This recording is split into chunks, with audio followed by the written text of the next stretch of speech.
So this video is one. I know making an entire video about one specific note is probably not what people want to see, but rose is that note for me that when we all start, maybe not all of us, but generally we're a bit apprehensive over. We're a bit kind of, I'm never going to like rose. Rose reminds me of this, and it's all there and there. And you never really believe you're going to like a strong rosy fragrance. Obviously, you know, let's say a made up statistic, 6 or 7 out of 10 fragrances will probably have rose somewhere along the line in it. But you can't always smell it. But we're talking about the ones where rose is kind of a main thing. And I was that person. Like, I'll never like rose. It's awful. But I did try an awful lot of them, and some of them were like, no, I don't like this. But you slowly sort of find your style, and it was interesting to me that not all roses are sharp and green and filled with geranium as well, and all, and that there are so many different styles of rose. There are also lots of different roses. I ain't a rose expert. A rose is a rose is a rose to me. You know, if it was known by any other name, no, I'm not going to go there. But yeah, rose is rose. They might all smell different, but I couldn't tell you what they are. I know what a tea rose smells like, and that's vile. That's really sharp and kind of orangey, reddy green, and that's not for me. Anyway, we all know what a rose is. We'll get started with the video. Now, they're in no particular order or mean, you know, whatever. And the first one is Ambre Nuit. Now, Ambre Nuit, let's start with who I envisage with this. It's a kind of, you know, it's a posh chap, maybe an Arab guy, you know, because he's got extra style and class. He's got his trim beard. He's wearing a tuxedo, a little bow tie. You know, I'm actually thinking of Saeed from Lost here. He's just really smooth. He's a little bit rugged. He's obviously deeply intelligent and successful at whatever he does. But he's, you know, as you get to talk to him, he's got a bit of a soft side, a bit of a kind of sweet romantic feel about him. And that's Ambre Nuit. Ambre Nuit is like this, but it's really easy to kind of talk about it. Don't need to go into the notes and stuff. It's a musky rose. Whether it's amber or ambroxan or some form of nowadays. Not ambergris. It doesn't matter, does it? It's basically this beautifully musky rose. There might be some fruits or whatever flecking through it, highlighting it. And it's kind of soft. I wouldn't call it powdery. Although it verges on that. It's like a fizzy powder, a vibrant powder. All that muskiness and rose. It's something that has a lot of life to it and kind of draws you in. It's bubbly. It's spicy is not the word, but I don't know if there is pink pepper in this. I presume there is. It's more like that than a makeup powder in your face kind of thing. And it's just really smooth, elegant and classy. Not a complex fragrance by any means, and yes, it has been reformulated over the years, but it still owns that essence, that class and sophistication. So yeah, for me, Dior's Ambre Nuit kind of does fit that kind of devilishly smooth, handsome, well dressed, well chiseled kind of beautiful man. So yeah, Ambre Nuit from Dior. Next is a flanker of a fairly famous one actually, and that's we'll call it Kilian's Princess Rose. We're not going to get into the stupid name. Who's this one to me? Well, this one to me, hang on a minute. Yeah, nearly died and got ran over there. So Princess Rose to me is a kind of, I don't know, an American kind of lass. She just started at uni. You you know, it's her first, it's a Christmas ball. I don't know what people in America do, but she's all like, yeah, I'm a Peppa Pig princess. So she's like in this, you know, her first kind of proper adult situation in a big poofy pink ball dress. I love pink and I love God. She's you know, she's very innocent. Her name's Chastity. You know, it's that kind of image you kind of get there from it, I think. But there is this kind of moving away from the naivety. It's not particularly a kind of overly immature is not the right word. It's not overly massively playful. It's not, doesn't lean that way. It is quite a grown-up fragrance. Now, Princess Rose de May is it has the DNA of the original. Now, the original is like matcha tea, lots and lots and lots of vanilla, and a touch of marshmallow in it. It's all right. It's a bit boring, you know. It's just another one of them kind of vanilla-y ones. This, however, the roses that come through it are both pink and red. There is a kind of syrupy, sweet loveliness from the rose, and there's also a kind of powdery touch there. Don't get me wrong, this is not a powdery fragrance. It's just the way it mixes in with the other notes, and you still get that little bit of the matcha tea, which gives it a grounding, makes it a little bit kind of, you know, distinctive and what have you. And it's just a really nice fragrance all around. Again, if you don't have to be a rose lover, I think, to love this one. The kind of other notes, like I say, the vanilla and stuff, kind of envelop it, and you just get that kind of rosy essence, you know, like a rose sweet or something like that. But it's not particularly too sweet, you know what I mean? But yeah, that's Princess Rose de Mai from Kilian. Next, we're going in a completely different direction. Gris Dior from Dior, obviously. Now this one is rose in a completely different way, and this is the first time I'll be talking about a kind of rose patchouli combination. Now to me, this one is actually randomly, first thing that came into my head there is Gandalf, but it is someone who's walking along a river, who's quite, you know, soft-hearted, quite the deep thinker, and they love the smell of the river, not that pollution-ridden thing, and they like the smell of flowers, and they're taking in nature, and that's what really gets them as they breathe in. It really excites them, all them natural smells and essences and feelings in the air. And that ultimately, Gris Dior has always made me think of roses by a river in the sunshine, and that. It's got the grainy and a more earthy patchouli. Again, I'm not going to go too much into the notes. And then it's got this kind of fizzy rose, which will be probably coming from the patchouli a bit, but that's what it is to me. It's like this calm, effervescent, sort of fizzy, excited rose, you know, like them tingles you get up your nose when you first smell the flowers in spring.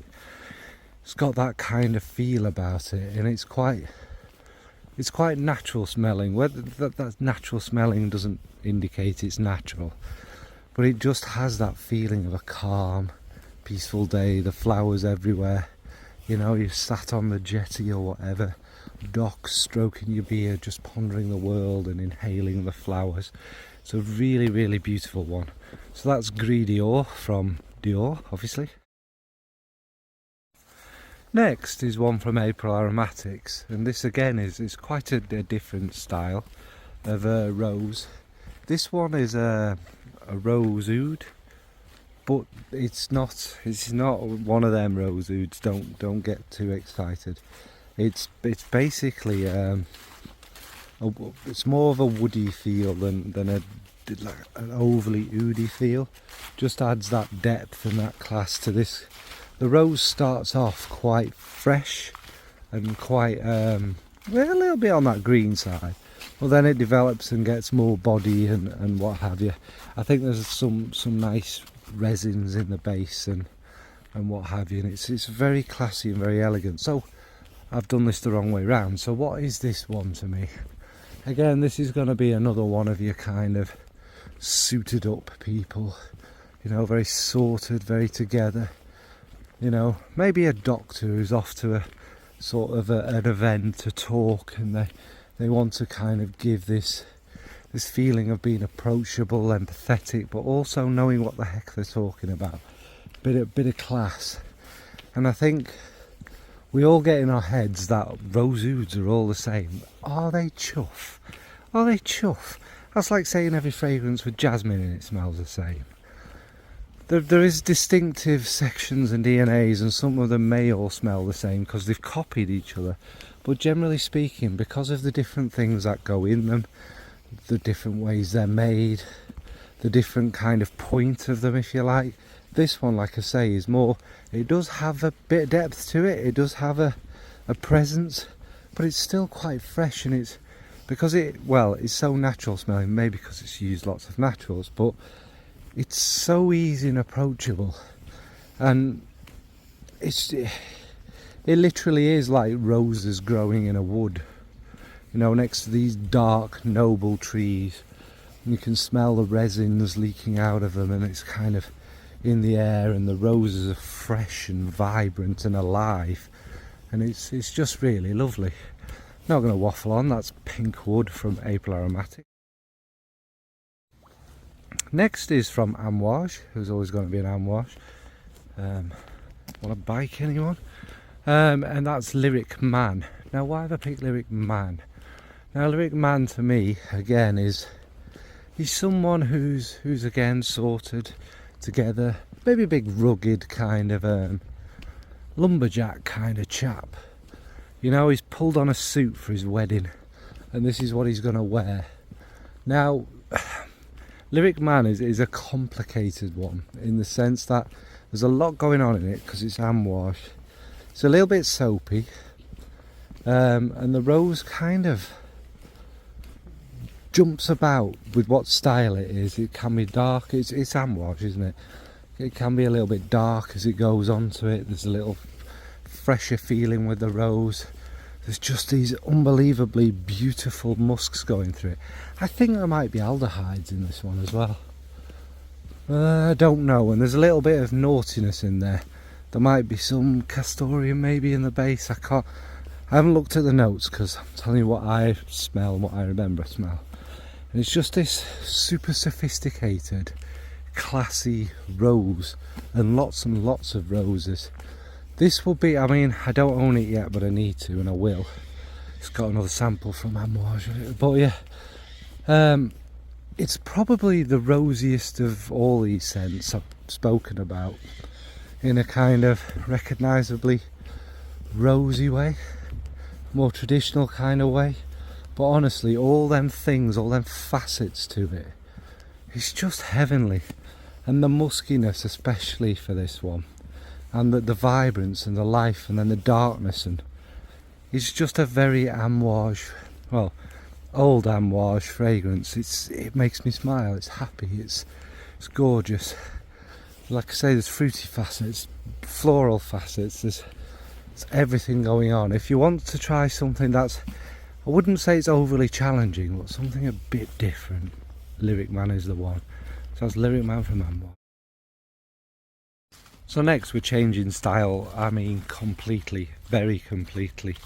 This is a whole different rose. This might again appeal to these kind of people. It's from Kajal and it's Lamar, and this was a gifted bottle, by the way. This is your prince, your princess, whatever, adorned in gold, you know, maybe a nice gold turban covered in diamonds and flecks of gold. They're still classy, they just, you know, have a lot of gold flying about, and it's kind of got that, it smells of that colour, it has that kind of shimmer and richness and opulence about it. This one it's appley, it's got some red fruit, and the rose and the red fruits kind of merge to give a kind of red feeling in it, and then it's got this kind of warm, sweet ambery base. There might be, is there pineapple in this? But it's like a stewed pineapple, you know, like again rich and elegant, and succulent and dark and juicy. And that's what this one predominantly is. It's these juicy, dark, rich fruits, dripping nectar and sweet, sumptuous juice everywhere. It's delicious, and it's big, and it's got a big warmth about it as well. It's very nice, and it's one that, for me anyway, I'd wear it on a colder day. But the rose, like I say, just adds that redness in there, that little bit of a floral aspect. There's probably other florals in it, but the rose is the main one. But it's all enveloped and wrapped in these juicy, succulent fruits. Again, like I say, it makes me think of some Sheikh's big dinner table covered in fresh fruits and that. So yeah, sorry, I drifted. Lamar is just a pure, very classy, very elegant, rich, beautiful, opulent fragrance. So Lamar from Kajal. Just look at this scenery. Ignore the filthy river, and that's beautiful down there, isn't it? And now there's a bridge. But yes, next on this list is, yes, I've made it, is another one that you'll have heard me speak about a number of times, and it's a kind of very unique rosy style. Again, it's the old rose and patchouli, but this one, we'll just go with a kind of stereotypical kind of what people think of with this. This is your Dracula rose. This is your dark, seductive kind of guy who's like, look into my eyes and come to my bed. It's that kind of a fragrance, and it's what Noir de Noir is some people call it a Turkish delight fragrance, and I kind of get what they mean about that, because it's the rose with a little bit of a kind of chocolatey touch to it, but it's much more than that to me. There's a bit of a kind of winey feel in there. There's this kind of earthy truffle thing. The patchouli actually does start more earthy and then gets kind of into that sweeter chocolatey patchouli type thing, and then the rose doesn't start bright, but it starts redder, and then it starts slowly gets blacker and richer and darker, and the whole fragrance gets darker, and there's this beautiful kind of muskiness to it. The vanilla kind of smooths it all off, so it's like silk. It's like your vampire in silk. It is gorgeous, it is mesmerizing, but you can also see where people get that kind of that gothic view of it. It is like a dark thorned rose, the blood dripping, and again, this was the one that got me into rose. This was the first one where I'd sniffed it and thought, wow, I think I might like rose. And the rose is definitely one of the key components of this. This is all a rose scent with all the other things around it. So that's Noir de Noir from Tom Ford. Now next on the list is a similar one to Noir de Noir, and that's Kayali's kind of pink diamond pink pepper. Again, the name will be on the thing. I can never remember these names. And this one is, if like Noir de Noirs, you kind of classic gothic charming vampire, then this one is your kind of, was his name Edward Cullen? What the hell's it called? Twilight. This is your kind of teeny bopper, youthful, less personality, less excitement, but still good and still appealing and still rich and lovely kind of version of it. This again is rose and patchouli, except in this one the vanilla, look, it's lovely, isn't it? Is very much amped up. It's very smooth. The pink pepper gives it a sparkle and a bit of life, And all in all, it's not the same as Noir de Noir, it's just what it reminds me of. But it gives it this more kind of youthful, fun aspect to it. It's probably more approachable than Noir de Noir when you're starting out or you're scared of rose. Because it almost, without the amount of vanilla in it and stuff, has a slight gourmand feel about it. But it still has the darkness and the richness and that kind of, the way the patchouli and the rose mix, it kind of, there's a bit of oud in Noir de Noir. Allegedly there's a bit of an oud accord in this one.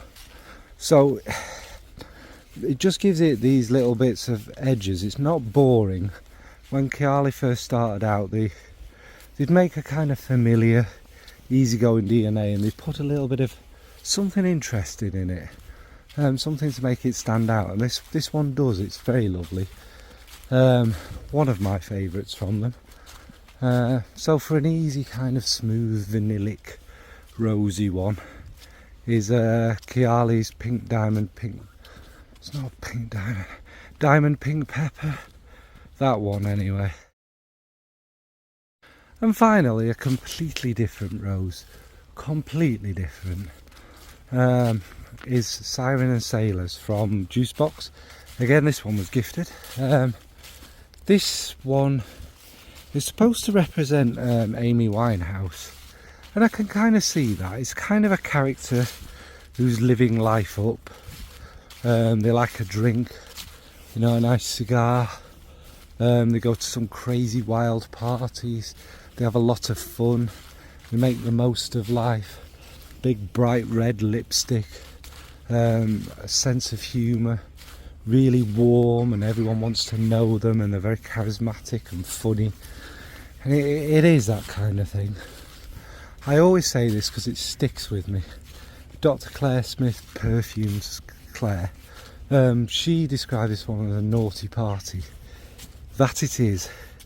It's the rose is in there. Now the rose is kind of a major part of it, to be fair. It does stick out, but it's surrounded by all these different boozes and liqueurs. There's whiskey, there might be brandy, there's like liqueurs in there, you know, like sweet cherry liqueur and liquor and other things, you know, maybe a bit of creme de cassis poured in. It's like these sweet, intoxicating, lovely, boozy things.